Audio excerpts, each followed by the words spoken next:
Hi, and welcome to the Sunday Lunch Project Manager podcast for Sunday, the 19th of February 2023.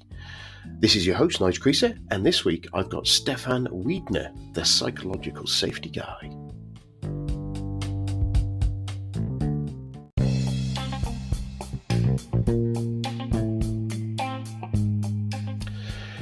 So I'm conscious I've not done a bit of a news update for a few weeks. Things have been a bit busy, so I've been focusing on getting the content out to you rather than wittering away, telling you about what's going on in my life. And to be quite frank, it's just been work, and family, and all that sort of stuff. A few interesting things going on around popping out and being a bit more social compared to what we have done over the last few years. So it's been great. It's great meeting friends and going to do a few different things. And this weekend, in fact, we're heading off to Scotland. So this is a short one too. And so things I've been doing. I've been playing with ChatGPT. It seems to be a big thing out there at the moment. Certainly on LinkedIn, a lot of things about how it could affect us within the project management arena.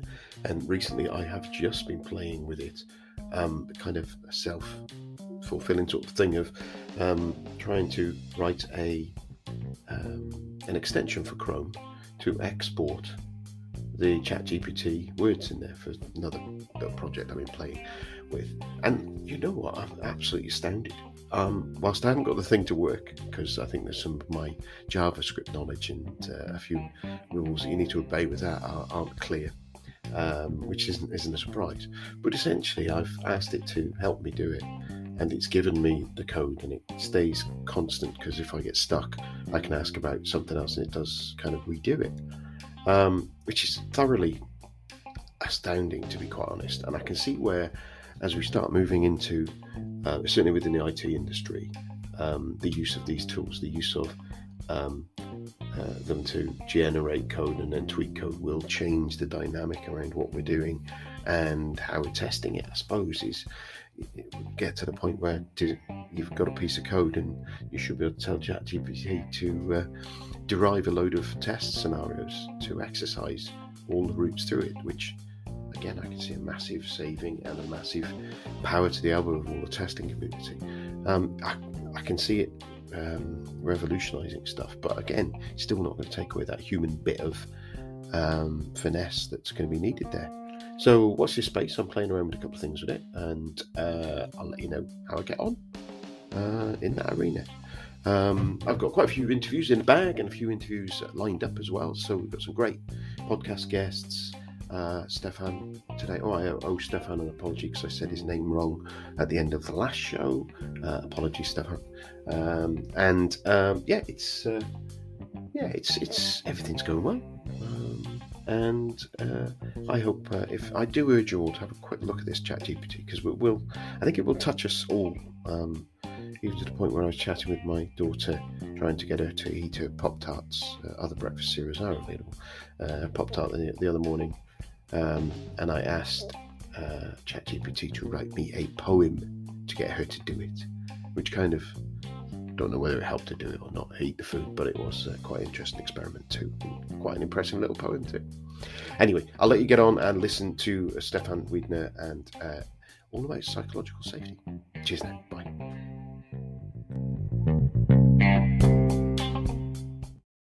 I am delighted today to be able to welcome Stephan Wiedner to the show.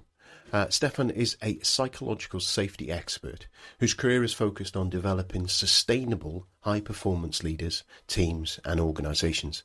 His passion for unleashing the collective potential of people has led him to co-found Numil and the web's largest network of independent life coaches, Skillsetter.com, the deliberate practice platform for interpersonal skills, and Zarango.com, the psychological safety training experts. Stephan has been guest speaker for Ace Tech CEO Roundtables, Scrum Master Toolbox podcast, Building Psychological Strength podcast, and many other audiences interested in psychology, business and technology. His writing has been featured in Forbes, Entrepreneur and other popular publications. He's married with a couple of children and enjoys quality time outdoors, hiking, biking, camping and reading. So welcome to the show, Stephan. Nigel, thanks for having me. It's a pleasure. It's good. So tell the audience a little bit about you and where you come from. We got a little bit of a taster there from your bio. Yeah, sure. So, almost 15, more than 15 years ago, I bumped into a friend of mine. We were previously roommates, and a mutual friend were visiting and said, "Hey, you got to connect with Kurt. He's doing this e-coaching thing." So, at the time, I was going through coach training, and we chatted, and lo and behold, we started this business called Newme.com, and that was our first entrepreneurial journey together, and we've been working together ever since. So we've been over that time really interested in coaching.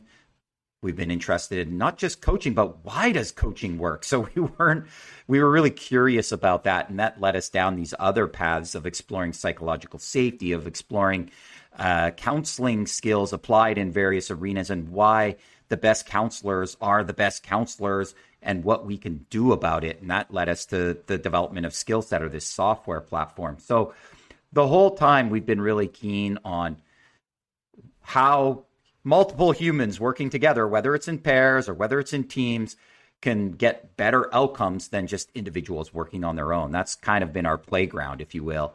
And love sharing that kind of information, our experiences, our learnings with folks around the globe, so that we can make a better world for everybody. Brilliant, brilliant. It's interesting when you say there about how getting people working together. I know I quote these guys quite a lot on Manager Tools, their podcast. There was a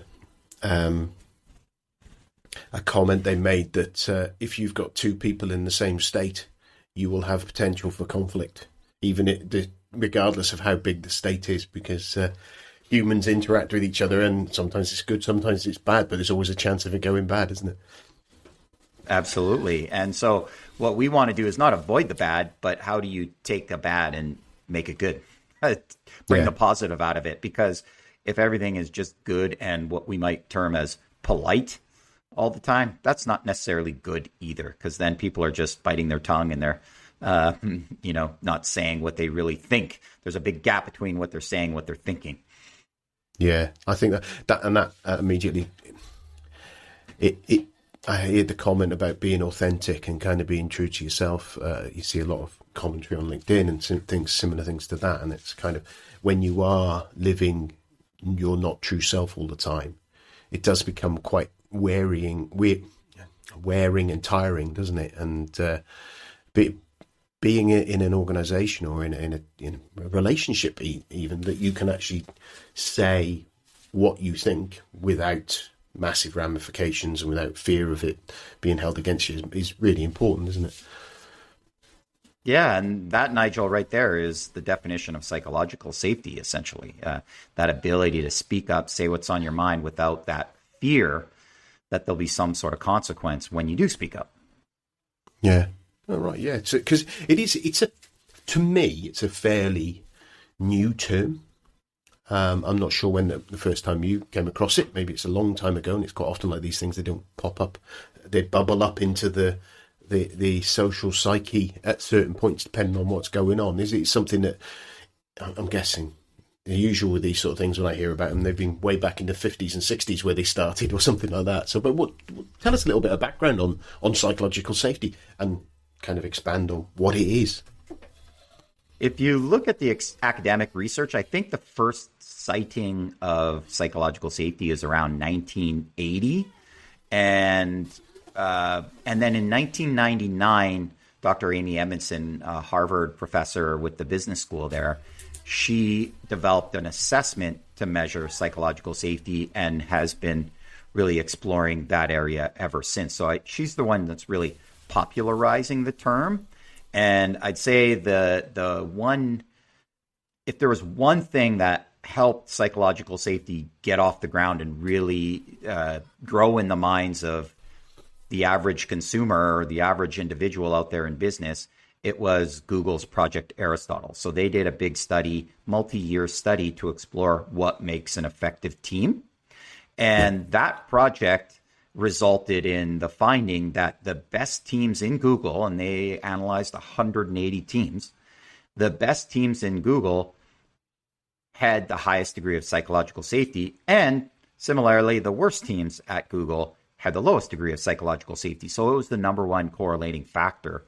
And that took them quite some time to discover, because initially they looked at 250 factors that they thought might correlate with effectiveness within a team, and none of those factors correlated. So there wasn't a very strong correlation at all. They looked at the size of the team, the number of members, the age of the members, the diversity, the number of different types of individuals represented in that team, the size of the team, etc., and nothing correlated until they came across psychological safety. So I find that really fascinating. And of course, Google being the most data-driven company in the world, arguably, helps give it a whole lot of credibility and validity. Yeah, that's interesting, because it's interesting that there was no other ones that were correlating with it as well, isn't it? It's kind of, and when you get no other correlation, you kind of can relate that to be causality, because quite a lot of these studies things, you've got a lot of correlation, but not necessarily causality. And I know that it's funny, I find, when seeing the phrase and then list an immediate thought, as I said, of what I thought it meant, immediately went, well, yeah, it's obvious that if you feel comfortable in your organization, you feel that you can just be who you are, it makes so much difference. So it's one of those ones, well, yeah, but then it's the usual thing, isn't it? It's really obvious, but not obvious until you've looked at it, because it absolutely makes sense, doesn't it? Well, and that's what happened to me when I first read about it. I read the Fearless Organization, the book authored by Amy Edmondson, and it was largely a response to the Google study, because her work was cited, and so she thought, gosh, I need to write a book on this, because there's perhaps some she wanted to dispel some myths or some misunderstandings about the concept, and that was the motivation for her writing that initial book. And where was I going with that? I lost track of my thought, Nigel. Do you want to ask the question again? I'm sorry. Yeah, well, I think it was you were talking about the Fearless Organization, the reason she wrote that, and I think we were first talking about the fact that the correlation of that data, the causality, and all that sort of stuff. And I think it sounds... Yeah, right. I can imagine, because as an example, one of the books I've kind of scribbled together, there was one part of it around returning to work when you had interruptions. And there was a study that I saw cited all over the internet. Same correlation. It's something like it was 20 minutes to get back when you've been interrupted. So if you get a ping on your phone or you ping on your screen, your Slack channel, whatever, that you'd take about 20 minutes to get back in the same flow state. And it's really interesting, because that was cited from this website to this website to this website and all over the place. And I kind of read it and kind of gone, that makes sense. It's sensible, of course. And then I was putting together a presentation, and I drew from that the need to reduce it. Notifications and interruptions, which is still a valid concept. So the basis of what I'd written was fine. Interestingly enough, when I did a little bit more of research ready for a presentation I was doing, I read the actual report. I got hold of a copy of the actual study that they based it on, and nowhere in it did it say the thing that had been drawn from across the internet. It was, they'd conflated a number of different things together. And I can imagine that in Amy's scenario, if they were quoting her research, that she's gone, right, okay, it can go from one website. It's as they call the Chinese whispers, it used to be called, or whatever. It's kind of, it goes from one person takes a bit of it, adds their bit to, and it can proliferate. Well, if I had teeth, I'd be able to say that. It can create a wrong impression of what it was, and it'd be attested to her. I think that's precisely right, especially with a concept in the social sciences like this, like psychological safety. It can be so easily misinterpreted or misunderstood or viewed as one thing when it's actually something else. And so dispelling those myths and those misunderstandings, I think, was part of her motivation. Absolutely. Mm-hmm. Yeah, it's interesting. I will stick a link in the show notes to that book, and I add it to one of my ever-growing list of things to read. So, thinking about psychological safety, and you're talking about coaching and things like that, and I can understand that in order in those we talk about cultures, we talk about big organizations. I imagine that when you talk about one-to-one coaching and life coach kind of stuff, the need for that psychological safety, and I've been through some counselling in the last couple of years, some mental health counselling. I know it's slightly different, but being able to feel safe in that environment is probably where it starts, isn't it? With those sort of things, those one-to-one relationships. Yeah, absolutely. Coaching is built on trust. If there's not trust, if there's not rapport between the coach and the individual receiving the coaching or participating in the coaching rather, then you might as well not even embark on that journey. So we think it's absolutely essential, and rapport is generally built with a little bit of time and with some conversation. So it's not necessarily the instant coaching starts, and yet we try our best with our organization, because we have such a broad network of coaches all over the world. We always try to make sure that we're recommending a really good fitting coach for whatever individual is receiving or participating in the coaching. So that we can make sure that there's as quick a rapport as possible. For example, if someone is a project manager, you might want to be working with a coach that has some experience as a project manager, so they can relate to the life of a project manager, right? It makes sense. And also you might want to look at your industry. If you're a project manager in construction versus high tech versus healthcare, I mean, those are all fairly different domains, and the challenges of each project manager in a different domain is going to change. It's going to be different. So we always try to match folks up in a way that has the rapport and the trust built as quickly and as efficiently as possible. Yeah. Do you with that, do you also look at depending on what the need of the individual is as well, to kind of put a counterpoint, if you like? Because I joke that a collection of project managers is a delay, really. So it's kind of we get together as groups of project managers, and we've got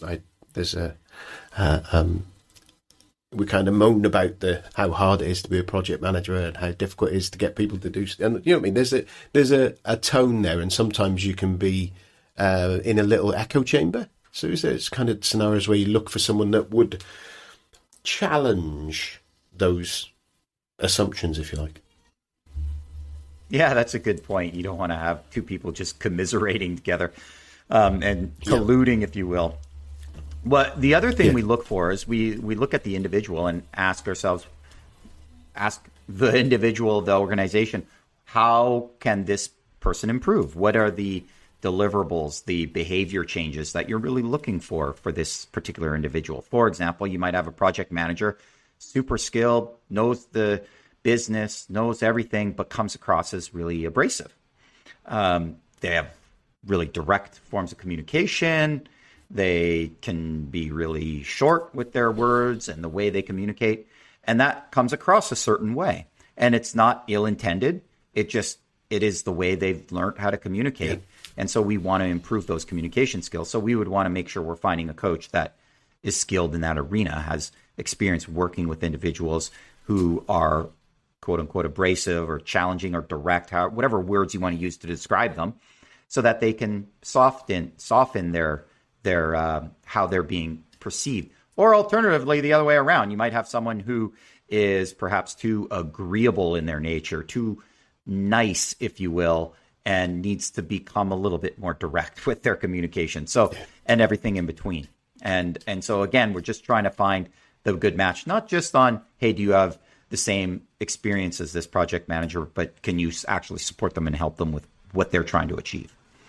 Yeah, it makes sense. Because I look across the domain at the organisation I'm in. We've got several, even in the small part we're in, we've got several hundred project managers, and across the organisation, several thousand, and every one of them's different. There are very different styles in there, and it goes back to some of the stuff I've banged on about on this show many times about the disc profiling and looking at that, and you see where those skills are for different people, and it's I suppose some of those behavior traits can lead to, and I'm thinking about me as a project manager and other people as a project manager, if you are delivering the message, whether it be to your customer, whether it be to your team or whatever, if you are abrasive, as you say, that can come across as some people would not feel comfortable to say what they want to say to you in that scenario, be open and be psychologically so. And then I suppose on the other flip side, if somebody is being overly timid, that may be a sign that either you in the organisation or the organisation is putting fear into someone. But again, it's like that whole thing about body language. It's clustering, isn't it? Where it's not one thing that is the thing. It's you have to take a number of data points there to say, actually, that and that all ties up to this. I remember the whole thing of saying if someone's folding their arms in a meeting, just because that's a signal to say they're not interested, it may also mean they're cold. So it's just picking out those items, isn't it? And and that's a good point, because that's ultimately your analysis here is ultimately what got us to be exploring and really interested in the concept of psychological safety, because we are conducting all these coaching engagements with individuals that were trying to improve their behavior and their impact and how they're being perceived by others. And ultimately, all of them, if it wasn't explicitly stated, were trying to build psychological safety. They were trying to create environments where their team members felt like they were safe, they could speak up, they could challenge each other, and ultimately be more successful as a team. So when I read the book, The Fearless Organization, all these connections fit together. It's like, oh, yes, okay, this is the thing I've been looking for. This is what we're really trying to achieve with all of these coaching engagements, is we're trying to foster psychological safety in organizations. Yay. That was a real light bulb moment for me. Yeah, it sounds interesting, because it's funny how you just do things. And I've been on some training recently where we're doing certain things in our team, and this is advising you to do it on how to do it, and look at it and go, well, yeah, we're doing all of these things, and it's about, and it probably leads on quite nicely. It's kind of, it was born out of some of the work that happened during COVID, and when we were remote from each other, and we still are very much remote from each other in a lot of organizations now, it comes up with like, how do we, it's easy to check and see if you're in the same office and you're all there together. You get a feel for the team. You'd walk the floor, isn't it? Management by walking around, as they used to call it, and you'd get a sense of what the morale's like and whether there's a problem, etc. But then that was all taken away from us and given us this situation where we had to work out. So we had to put things in place. And I know one of the things we did with the team I was working with, we set up a WhatsApp group as an example. And first thing in the morning, somebody posted a GIF or a silly thing on the WhatsApp group and good morning, and everyone good morning. So, and we all, and actually for that first period of time with us over in the UK, for that first 2 or 3 months, that was so important because I felt part of that team. It that I had, and looking back now, I realise how important just that one thing of the equivalent of walking into the office saying good morning in that time of uncertainty, just having everyone say hiya. It was a great thing to do, and I think it reflected on the bond between the team that we had there, which was really good, and it was a reflection of them and them wanting to stay connected with each other. And I suppose from a project, and we talked about it earlier, from a project management point of view, the challenges that we have. Is this changing to what people call the new normal, the hybrid working, the remote working, whatever you want to call it? And on the assumption that we have been maintaining a reasonable psychological safety when we were face to face, I get the feeling there's probably been a big dip. Would you say that's true? I don't know. I'm guessing there's stuff that you've researched and had experience with people around how that's going. Well, that reminds me of the early days of psychological safety. So maybe of COVID, the pandemic, about 2 months in. I reached out to a fellow colleague of mine who is in HR/leadership development at his organization, maybe 1,500 people in the organization, however many hundreds of managers. And what he started doing is just informally reaching out to all of the managers and asking them, how are you doing? How's your team doing? And that was an important question for him. How is your team doing? And what he said is he found the results to be rather bimodal, in that half of the team managers, when he asked that specific question, how is your team doing? Half of them said, oh, they are stressed, and it's making me stressed because they're asking all these questions like, is my job on the line here? Are we ever going to go back to the office? When are we going back to the office? They had all of these questions. And of course, as the manager, when everything was completely in flux, they didn't have the answers, and yet they wanted to be able to provide those answers. So it was causing stress for everybody. So that's one half. The other half of the managers, when he asked the question, how is your team doing? The answer was, I don't know. I'm not sure. And so that was demonstration of psychological safety. So clearly half of the teams felt like they could share and express their frustrations, concerns, anxiety, stress, and the other half couldn't. And I think that is as something that we, or as project managers, team leaders, etc., need to be particularly mindful in this new environment, because it's easy to misinterpret people's politeness, if you will, or just, things are rosy, as things are actually rosy when they might not, in fact, be rosy for those individuals. They just might not feel safe enough to be able to express how they're actually doing. And so that's a danger. That's a concern for project managers, because what happens is those people leave. Suddenly you're faced with a resignation letter, and now you have to go back to the drawing board and replace them and find someone else and introduce them into the team. And right, that's costly for the business, costly for the project. And if that happens to you, that's a sure sign that you need to be checking in with your people and knowing where they're at and how they're actually doing. And that's particularly true when you can't bump into them walking down the halls. You can't see their nonverbals when you're sitting in a meeting, and you can't go for lunch with them easily and just say, hey, how you doing? Yeah. And I think it's interesting that we have a situation where, and I kind of get it with, you've got your team and you've got your organization. And I think I kind of talked about it before, was that you have teams where I think I try to foster, for me personally, an open relationship with my team, so that someone can openly talk to me how they feel.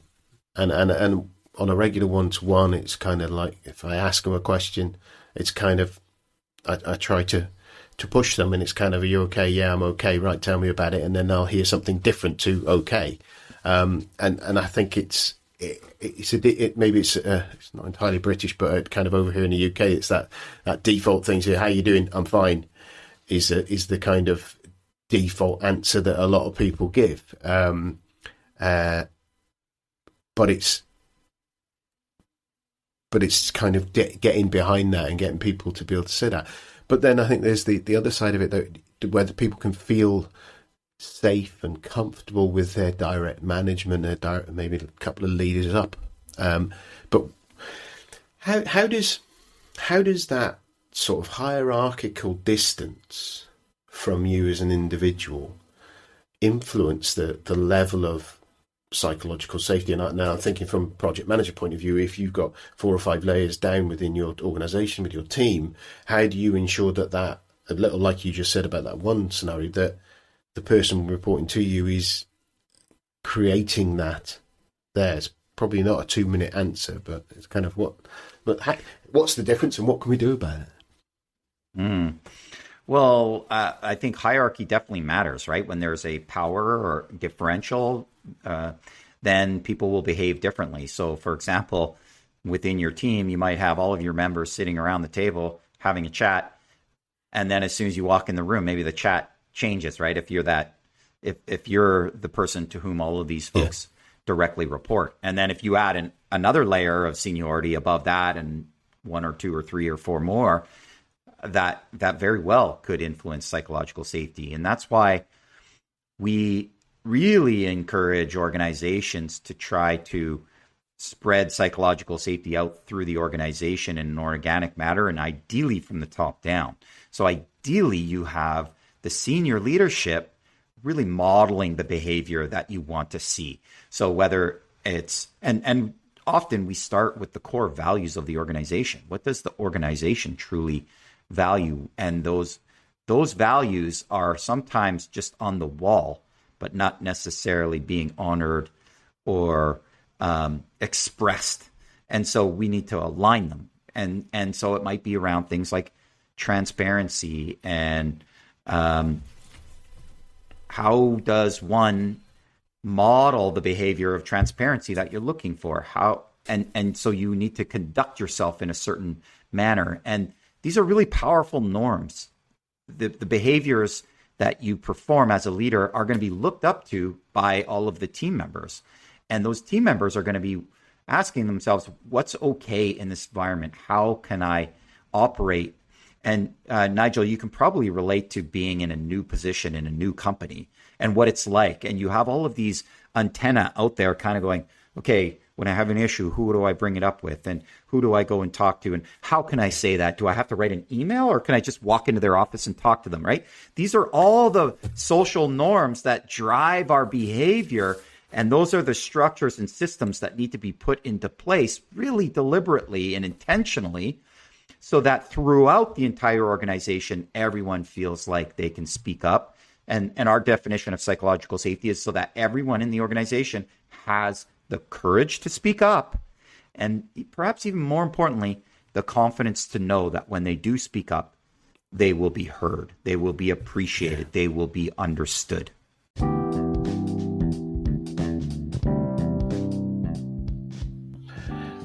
Well, I hope you enjoyed that first part of this interview with Stephan, and come back next week to listen to part 2. See you soon. Bye.